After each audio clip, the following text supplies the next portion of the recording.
পৃথিবীতে যত মানুষ অসুখী আছে তাদের বেশিরভাগ মানুষ হচ্ছে নিজেদের সৃষ্টি করা অসুখ।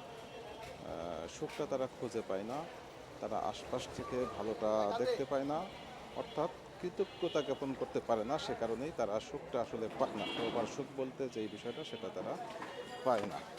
এজন্যই আল্লাহ পাক রব্বুল আলামিন বলেছেন, লাইন শাকারতুম লাযিদান্নাকুম ওয়া লাইন কাফারতুম ইন আযাবি লাশাদীদ।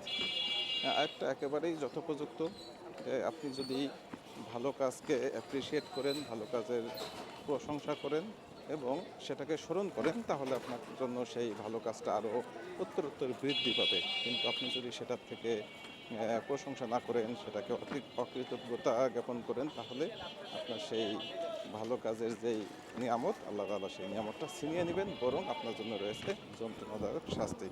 আল্লাহ তাআলা আমাদের সকলকে হেফাজত করুক এবং সকলকেই কৃতজ্ঞতা জ্ঞাপন করার তৌফিক দান করুন।